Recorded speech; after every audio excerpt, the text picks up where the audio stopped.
Om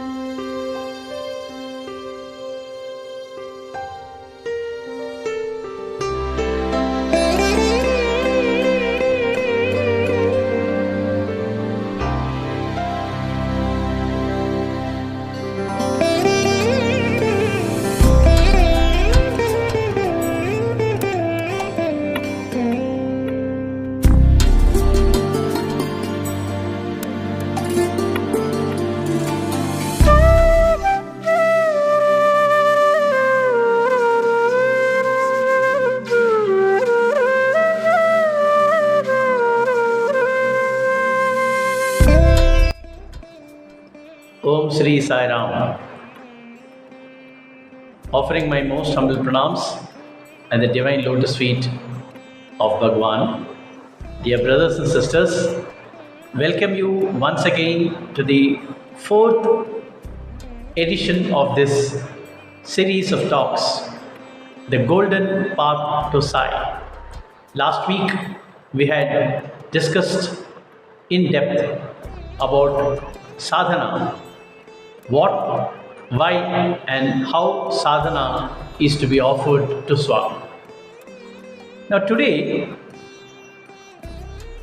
I'll share a few thoughts about love, because love is an aspect which Swami has been emphasizing almost in every discourse. Swami himself is a form of love. We all call him love on 2 feet. Prema Sai we call him. And Swami also calls us as Prema Swarupullara. So this word Prema or love is oft repeated in Sai family. Our master is love, and we devotees are also sparks of that love. But what is love? That is the most important question. What is love? Why should we love? And how the love should be expressed? Let us see this in 3 dimensions. What is love? Once, Swami asked the same question with Professor V.K. Gokak, the former Vice Chancellor of Sri Sathya Institute of Higher Learning. He asked him, Professor, what is love? And Professor Gokak was a master in English. He was an MA in English literature. He gave a very detailed definition about what love is all about. Swami laughed and said, Ye mera love ante, love is selflessness. And self is lovelessness. Love is selflessness and self is lovelessness. Ante aipindi.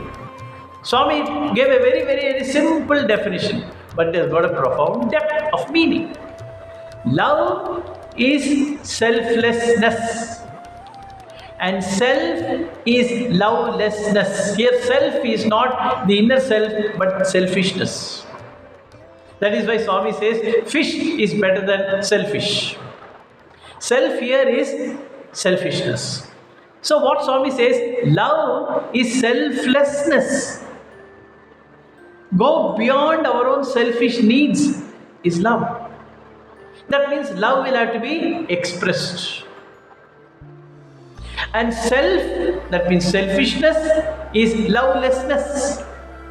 What a simple definition, but what a profound meaning. Which means what? Love involves sacrifice. A mother loves the child, but the mother has sacrificed a lot for the child. The child grows inside the mother's womb. The mother has got patience, has got a lot of love for the child, so she sacrifices her energy, her blood and everything for the sake of child. So love involves selflessness, meaning love involves sacrifice.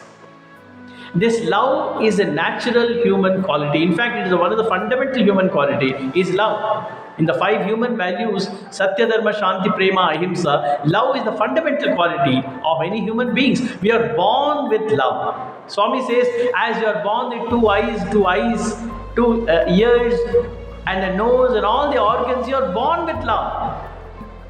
But what is happening over a period of time when we grow is that this love we are diverting to selfish purposes. So the real nature of love is lost. Love is there, but this love is channelized to selfish purposes, what we normally call as I, me and mine. Then it becomes worldly love. That worldly love is not at all what Swami is talking about. This is not what Swami's definition about love is. So love is a very, very human quality. In fact, it is a divine quality. We are all sparks of that divine quality. We also have that love, same love which Swami has.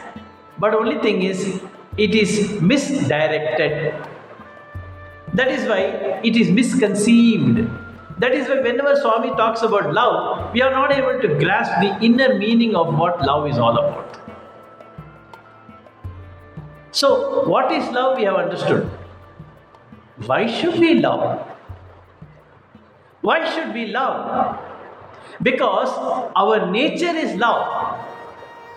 We are love. And we have to express this love. We can only love. All the actions that we do, in fact, brothers and sisters, is based on love. Every action we do, unless we have an interest, we have a love for the act, we have the love for the karma, we have the love for that work, we will never venture to do it. So the aspect of love is present continuously. But what Swami expects is love all, serve all, which means we should go beyond our body and mind. So, how we have to love, why we have to love is, the answer to that question is, love is our nature. We are loving. The answer is there in the question itself. We are loving continuously, but that love is directed towards selfish purposes, for our self-satisfaction. We love a person not because for him or her sake, we love for our own sake. That is a mistake. We love a particular action because it gives us satisfaction. But when we love everybody the same way we love ourselves, we love ourselves. In the same way, when we love everybody else and every act of what we do, that is expression of love, which is beyond the selfishness. So that involves a bit of sacrifice. Sacrifice, patience, the quality of fortitude, all these are sub-values of love. We will do whatever we want to do for a person whom we love. For example, our mother, our parents, we are very, very patient with them and we love them. Or our children, for example, we are prepared to do any amount of sacrifice. So, love involves sacrifice also. Then, how should love be expressed? This is a very, very important aspect. We should express love with total nil expectation. Anapeksha, that is what is mentioned in Bhagavad Gita. Anapeksha is not expecting anything in return. Selfless love. That selfless love is divine love. The second aspect is how love should be expressed. What Swami expects us is the real bhakti to God. The real bhakti to God is love. Meera had that love. Tukaram had that love. Tyagaraja had that love. All the devotees, the very, very prominent devotees of God had that love. Hanuman had that love.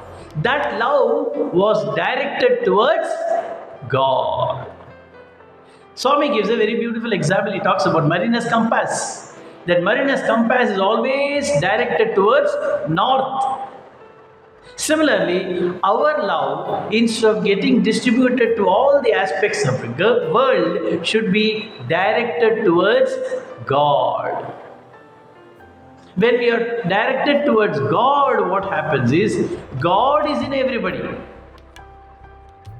The indweller is there in everybody. Sahasra Shirisha Purushaha Sahasraksha Sahasrapad. So, when God is present in all, when we love the Swami inside others, we love everybody. That is why Swami says, love all and serve all. So, the second aspect is, how should we love? The love is expressed through service. Seva. Love in action is service.